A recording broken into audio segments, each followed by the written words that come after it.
Hello, dear lute friends. Today I present a lesson dedicated to my transcription of the piece by Jacques Duphly, which is called La Forqueray. It is a dedication to the late composer Anton Birula, a great virtuoso of viola da gamba. I personally think it is a tombeau. It's not written, but I think it's a very sad piece with a lot of beautiful harmonies, and it was composed for the harpsichord quite late in we can't say exactly when it was composed, but it was published in 1756, almost 11 years after Antoine Forqueray died, but it's hard to say. So my thinking is that it's a dedication. We also have a beautiful piece called La Forqueray by François Couperin, and I decided to make a transcription for the lute because I think it's absolutely a stunning piece, and as far as I know, nobody played it on the Baroque lute, and I very much encourage you to play this piece, and therefore below the video there is a link where you can ask for a score, which was prepared by my wife Anna. She has a very beautiful handwriting, and like me, and it's a nice score with indications, so we will be happy to send it to everybody to make it possible to play this piece. And today I will explain a couple of things which should probably make it easier to play this composition. A couple of words I would say first about the harpsichord and the lute. These are two different natures. Although there is a so-called lute register on the harpsichord, the main thing is that on the lute we have advantage or disadvantage in this respect, that we have physical dynamics. So we have to control the notes, so that when we want to play a legato line, we have to control them as on the piano. In this respect, harpsichord is much more forgiving because all the notes are even, so it's easy comparatively to the lute to play a long, beautiful legato line. Also on the harpsichord, different temperaments are used. We can say also that on the lute we can use different temperaments. But this piece is written in the key of F minor, which is very dramatic in certain temperaments on the harpsichord, and certain intervals which appear, they by default sound very special on the harpsichord.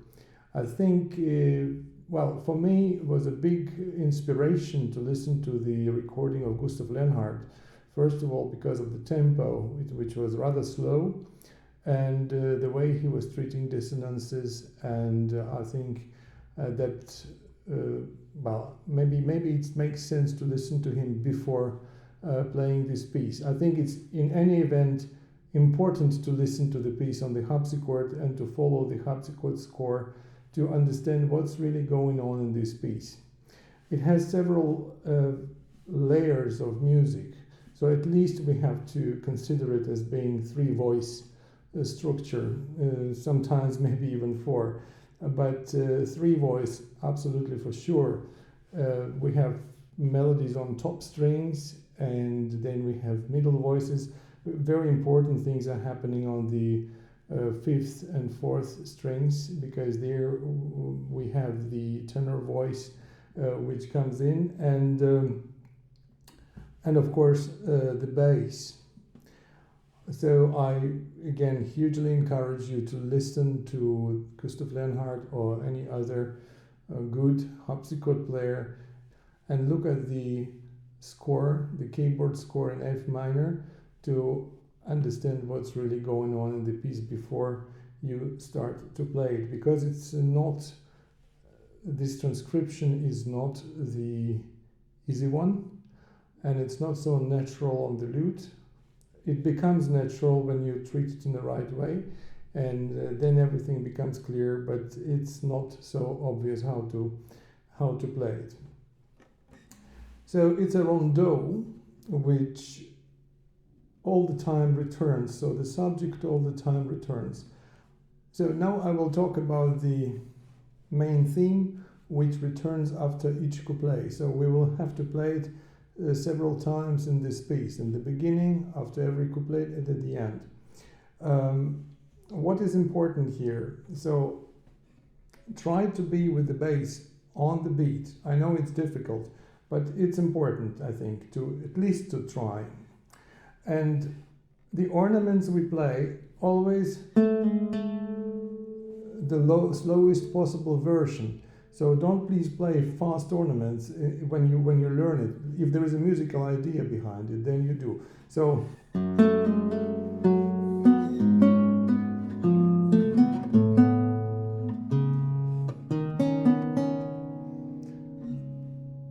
you see, there are certain points, as I said, on the harpsichord, there is no physical dynamics. We have physical dynamics, and we obviously should show the main points of the melody so it's not flat, and especially the dissonances. So all the ornaments represent dissonances. Now we have some technical difficulties here. So you see, it's a little bit clumsy when we go to this point. So we have to kind of interrupt, but in our hand we have to listen to it.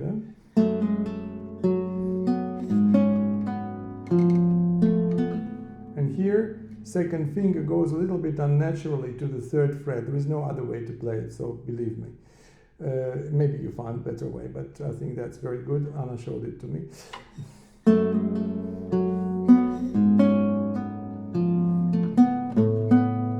That's the main dissonance.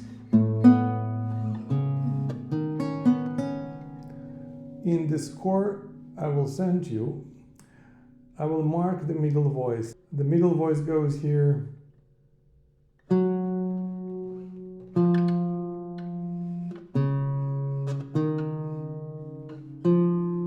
So all the time you should think about what's going on in the middle, on the fourth string, on the fifth string. And it's difficult to connect, but if you believe, it connects. This one.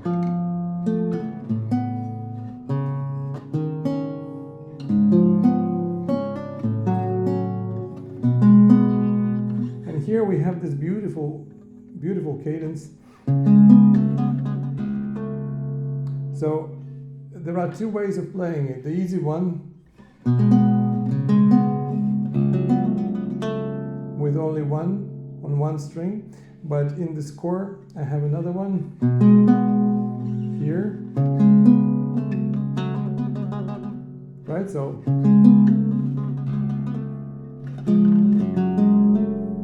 you see, so it's nice to try to learn how to do it. So and then the bass comes in between. It's a very typical for the harpsichord, and it's not so easy on the lute, but it's worth trying. So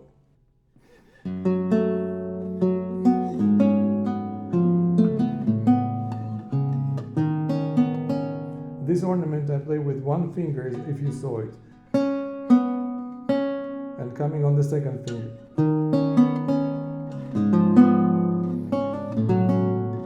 That's a little bit difficult. The short notes after the dotted rhythm, they have nothing to do with the dotted note. They have to do with the one which comes after. So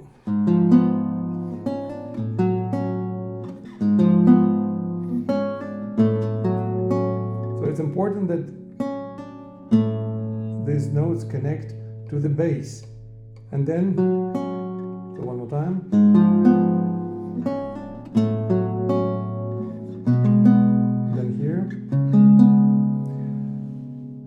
There are these position changes. It's very important how you play this first movement. It's quite important because once you learn it, it stays and you can do many things with it later. Important how you change the positions. Please do not try to connect things which physically do not connect. You got to connect them in your imagination. Well, like Glenn Gould, he played very many separate notes, but it all sounds very much together. So that's kind of thinking, right? So when it comes to these positions, then this, then move.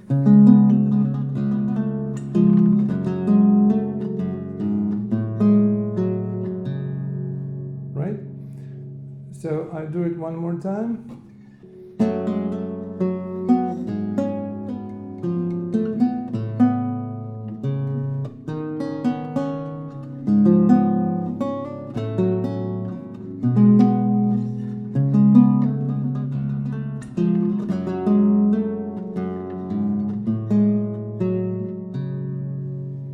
And now, in bar number 5, we have this beautiful movement. If you look on the harpsichord how it goes, you hold all the notes, it's still brisé. You hold all the notes and they overlap, and there are certain harmonies that are being built. So in this case on the lute, it kind of happens itself, but we try to hold as much as possible.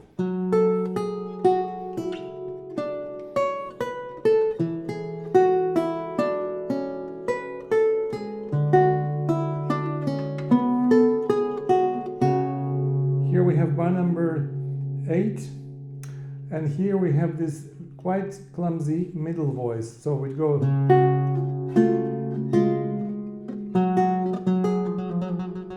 You see? So it goes.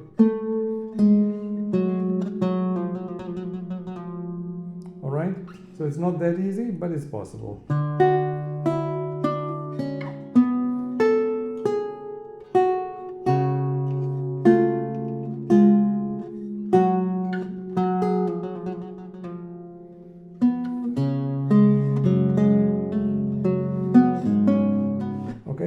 Then later it repeats. So here in bar number 5, one more time.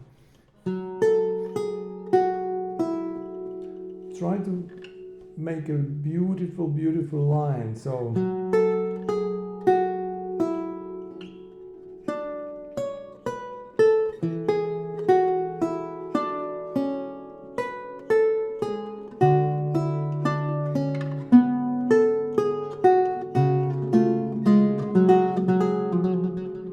don't forget about this one.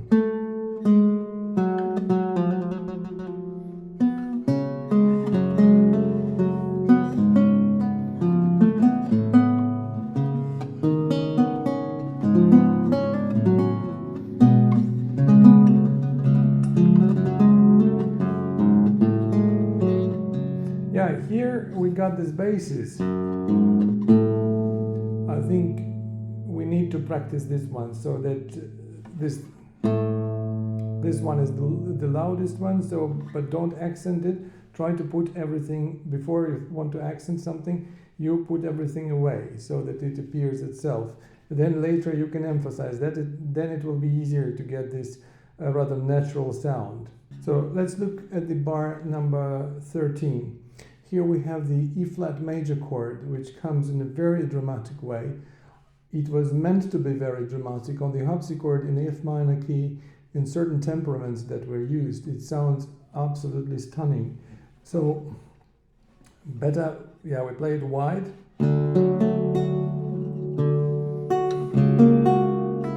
This ornament not too fast.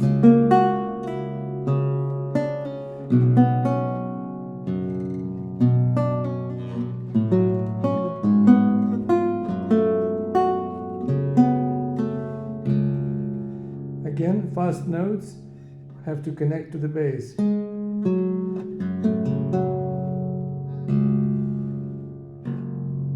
You see, one more time. You move to this bass and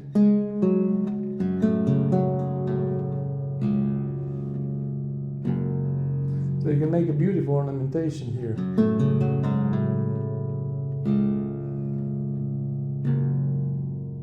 Okay? Once you get it correct, the first part, you can play ornaments, you can do many things. It has to be an easy change of positions so that you really don't strain your left hand. You really take them off and put them on, take them off and put them on. Then later, if you manage it without stress of the left hand, then it's easy to make an illusion of a flow and legato. Now we are in bar 17.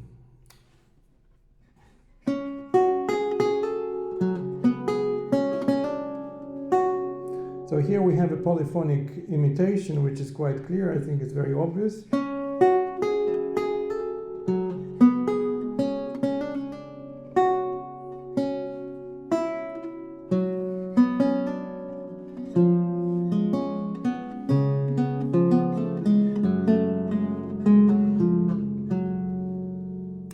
I would pay attention and really work on this phrase so that you have legato and flow. It's not that difficult. Needs a little bit of intention, let's say, but it's not that difficult. Be careful, please, so that this note, which is under the thumb, is not too strong, right?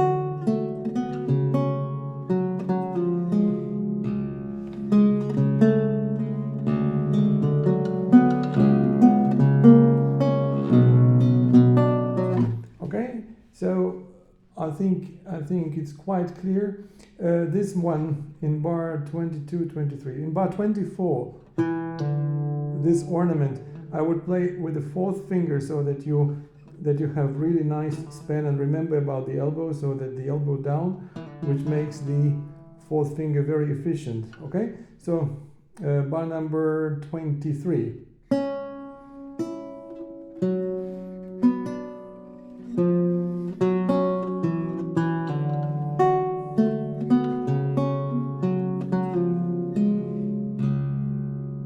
Also pay attention how we come on this. I have a new string on the fifth. It's not very well in tune, I think, and also it's a bit difficult to control. But it's important when you come to this bass so that we really have time to place it right, and that as I said in some lessons, so that the surface of the string turns this way, so that the bass string of the fifth course, let's say the bass string, which is closer to here, gets closer to the body, and the top string remains in place, so they don't meet, and you get this beautiful deep sound, right? So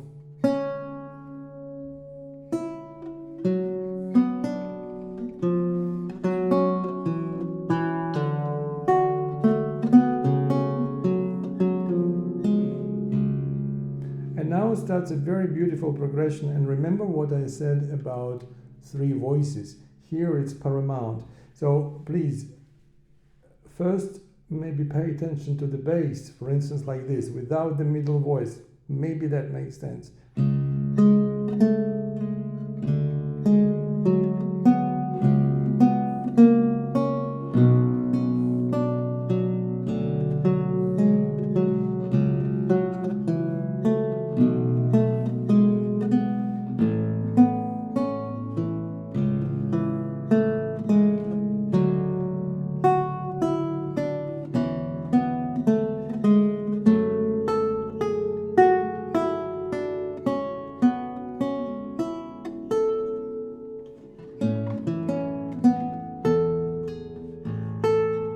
So what I mean is to try to play the top without the middle, because the bass is not this.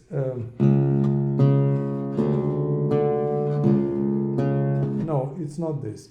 The bass is what I played before, and the second note is always the middle voice. It's an extra structure. So I play it a little bit how I say it.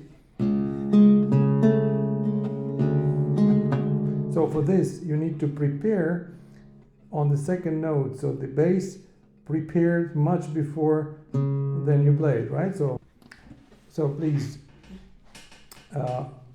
we have this beautiful section. It's bar number 25.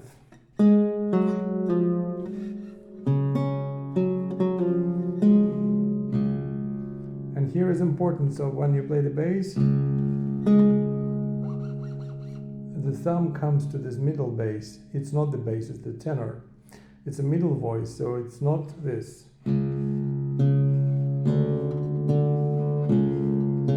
It's definitely not this. It's the bass and the middle voice. So, and when you practice, it's worth paying attention this way.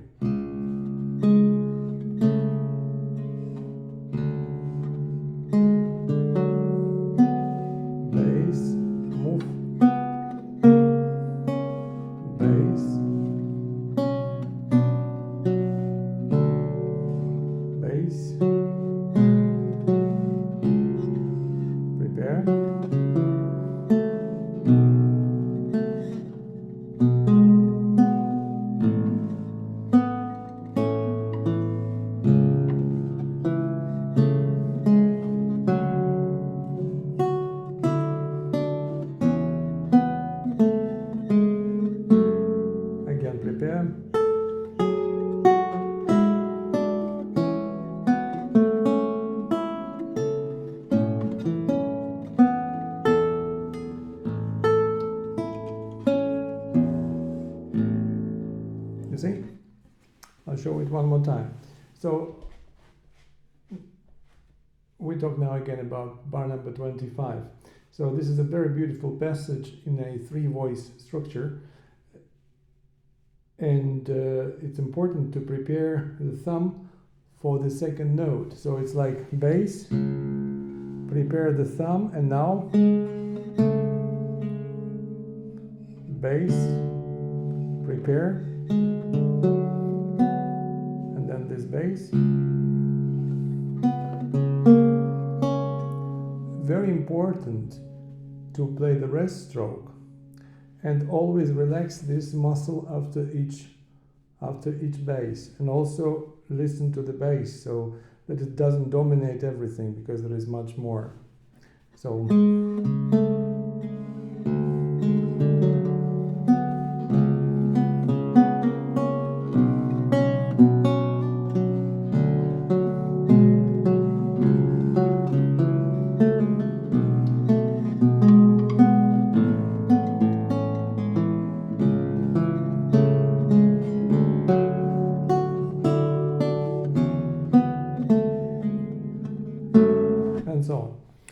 okay, so then we again have to play the first part of the piece, part A. If you are already fluent with it, I would really advise to be very fluent with it before you go to the next sections, because then you can add ornaments, you can make different rhetorics, dynamics, and so on. So I assume that you have already made it. And now we come to the next section, which starts from bar 35, 34, 35.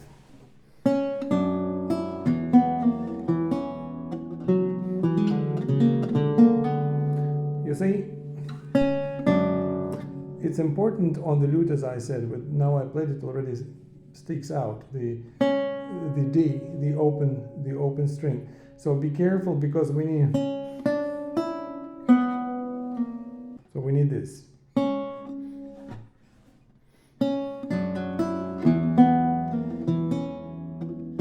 Again, this ornament, you need to prepare the thumb. And here we have a little bit of clumsy moment. We need to articulate, because it's not very natural what's going on here. We have to move the third finger from 6 to the 4th string. So you need to articulate it. So the first one, like it's a little exclamation, and then it's justified, then it's going to be nice.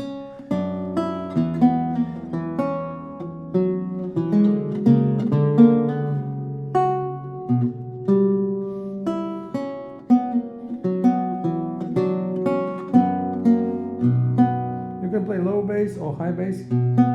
That's the end of the phrase, okay? So again, from bar 34.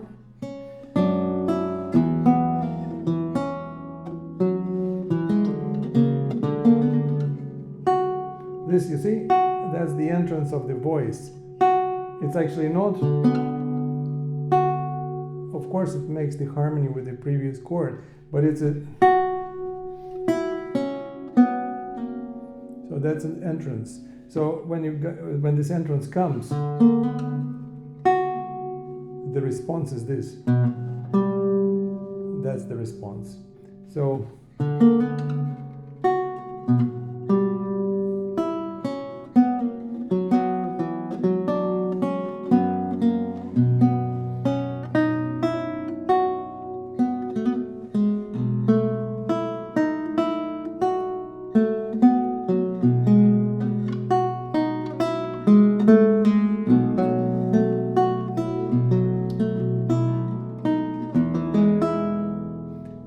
here in this section, there is a dialogue which was obvious. I was showing it. It's important to hold certain notes so that these dialogues overlap, right? So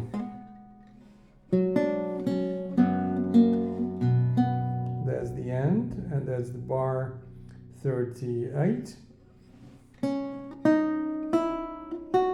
Remember that we have all the time, quite often here, minor, major, minor, major. So we finish here in minor, kind of, right? And then we come into major, that's dramatic.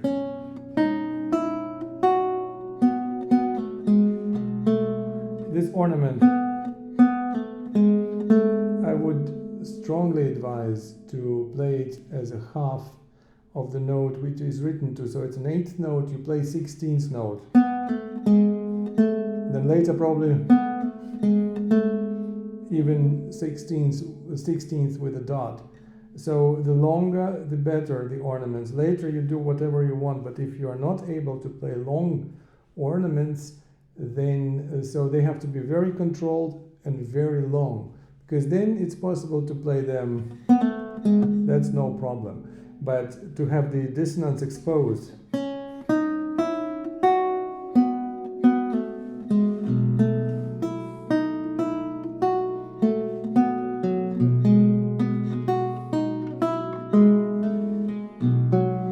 legato is quite important in bar number 40 because it gives us time to prepare the thumb.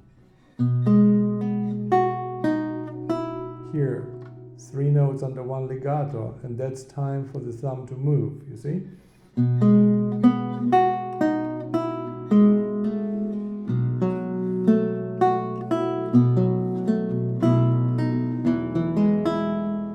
So this chord on 42, the first chord, maybe not too strong, but maybe also it's beautiful, sunshine, F major.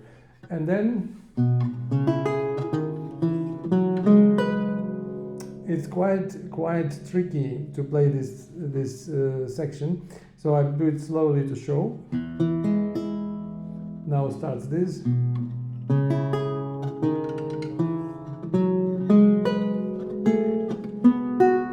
You see, we have a scale in the bass.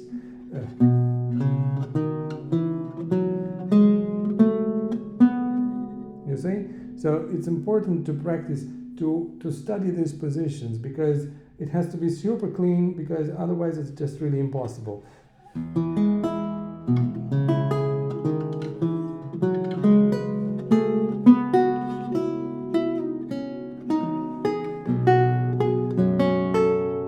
Here you take time, because you need to change from this one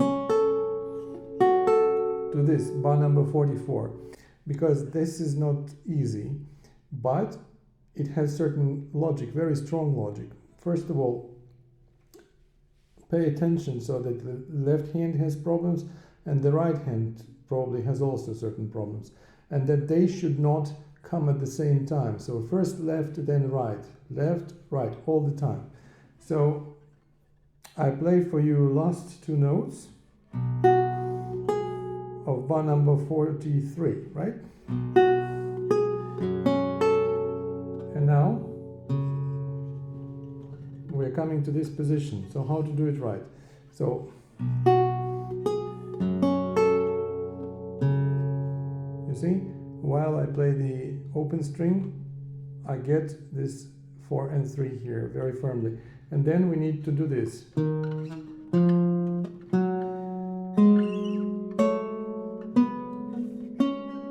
This is the scale as before. So you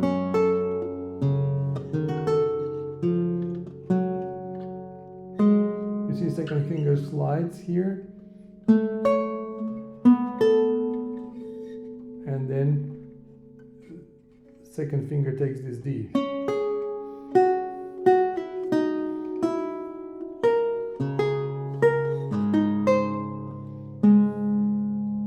Okay, and here we got this. Then small notes belong to the chord afterwards. And then again.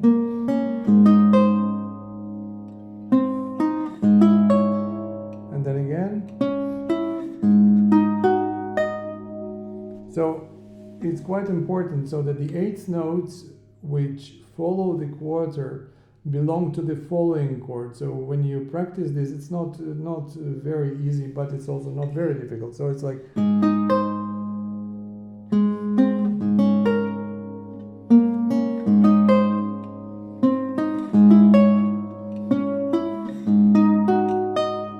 and pay attention please to the index finger.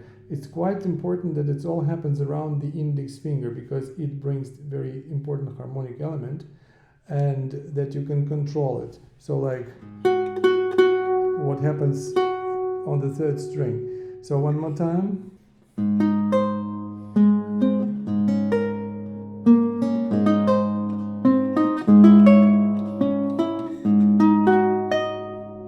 Okay? What shall I advise? Probably first study these chords.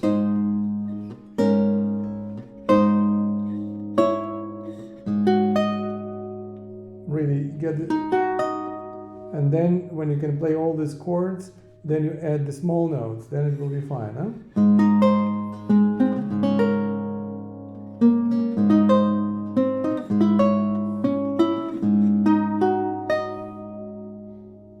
And here you have the resonance. It would be nice to have low A, but we don't have 14 chorus lutes, so forget it.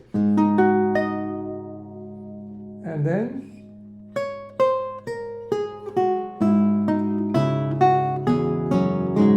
it's all quite easy, right? But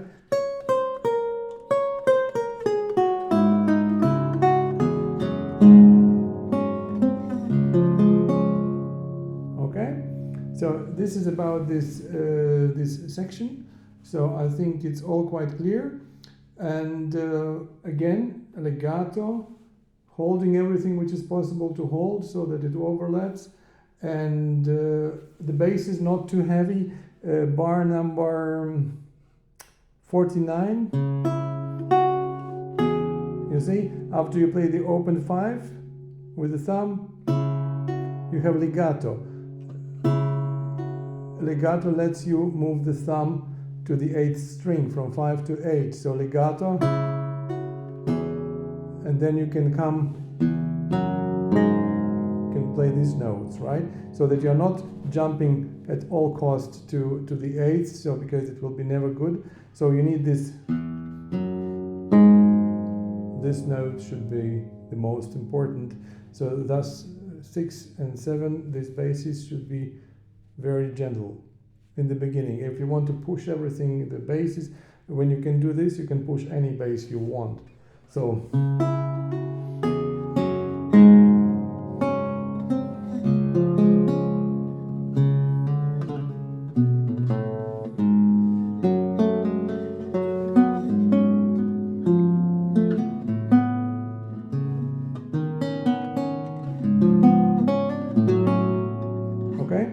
then comes the first part. Now I'm coming to the last section of the piece, which is bar number 51 in the score.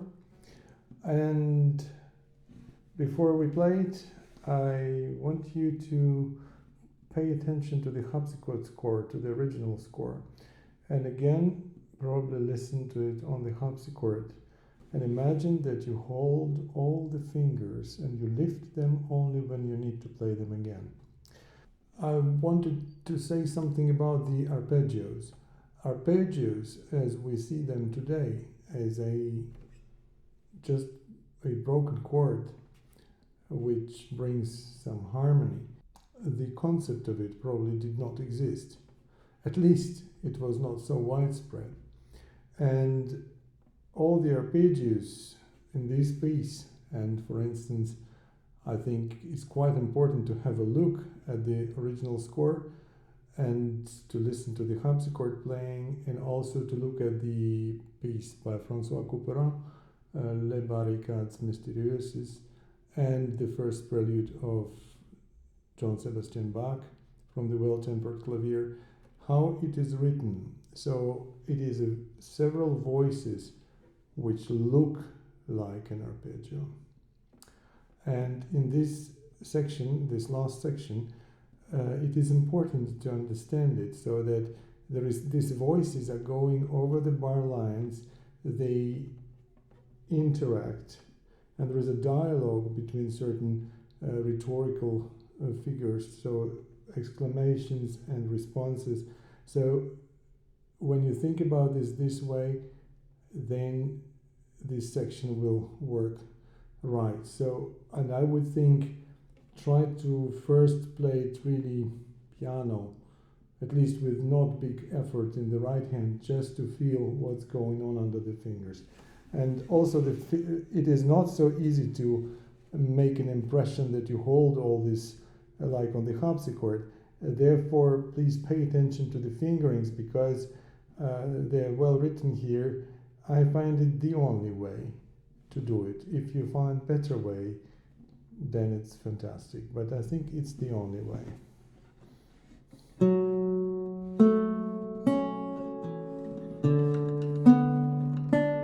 Pay attention in bar 52. If you place the barré just right on the first note, something strange really happens. It's not clean. So please, barré comes on the third note. On the first and second, only fingers, okay? So one more time.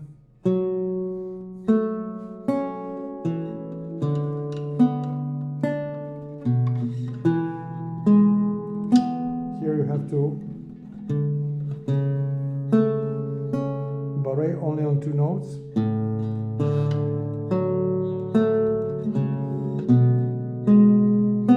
Again. Hold. You see, one more time. This second finger, you hold.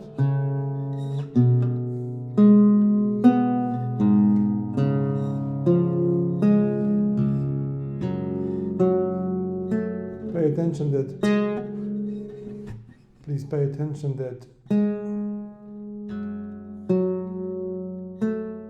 you see, so that open string resolves over the bar line into bar 55, right?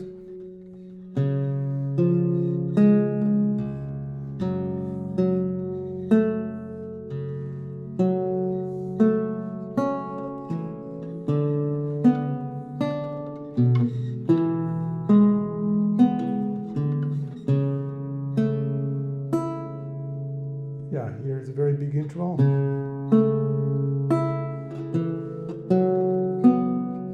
And here starts the decay of the top voice. Going into the next bar. You see? So, bar 57.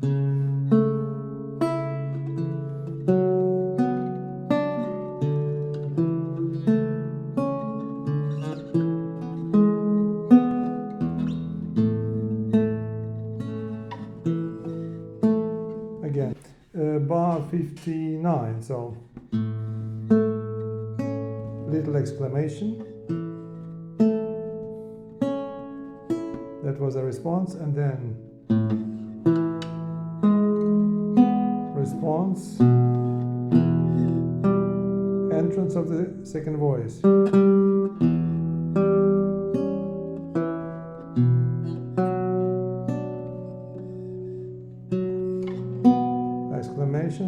goes.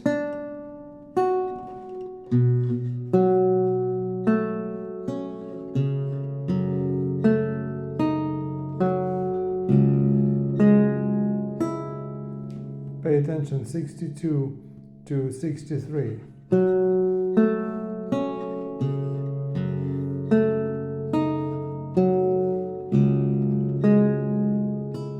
You see the middle voice over the bar line.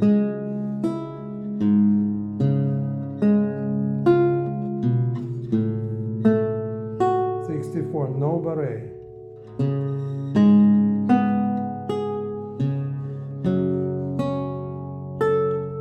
That's a clumsy place. So look, a middle voice.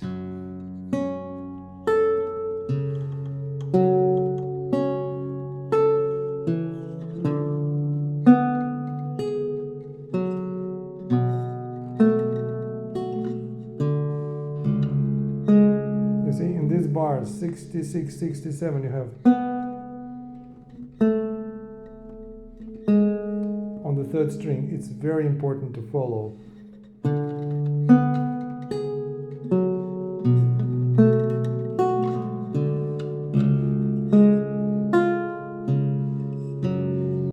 So look, in bar 66 to 67, the middle voice goes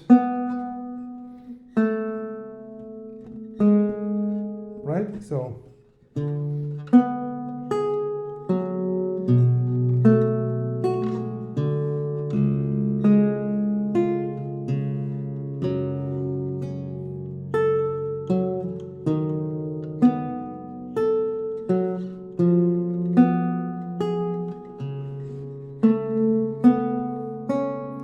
it's nice in 69, this beautiful dissonance.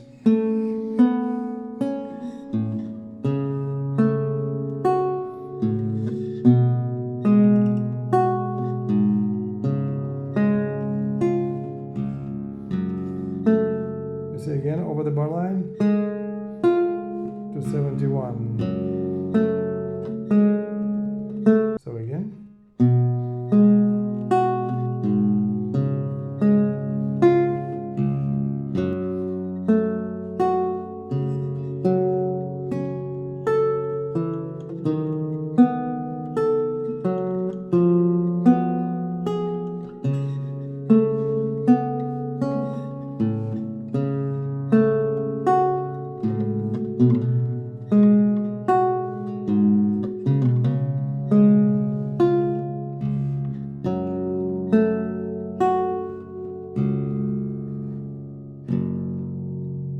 So you got the idea. So you should listen to all the voices and especially to the middle voice and understand the fingerings which I hear. So I think it needs a little bit of work and really understanding. It's not difficult, but if you stretch just by intuition, you know, it can be difficult. So really understand what's going on and why this way it is written. Then it will sound beautifully and you will not have to fight the lute and the positions.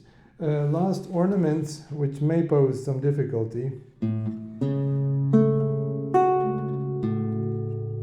You see,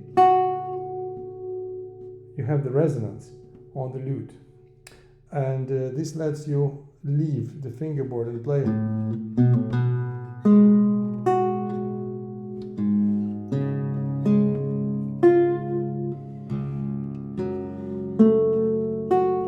This last note you can play in the first position or here. Maybe it's warmer this way. So I play one more time the last 72.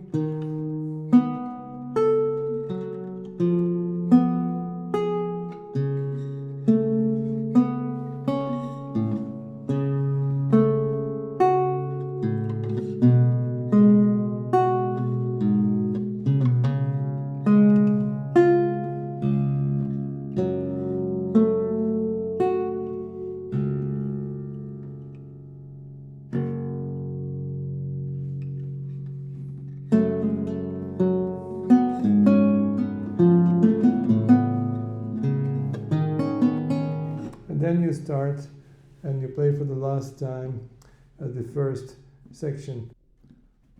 I hope some of the technical ideas which I showed here are helpful, and I very much encourage you to play this beautiful piece on the lute, and I hope all these explanations are really useful, and if you play this piece better than me, I will be extremely happy.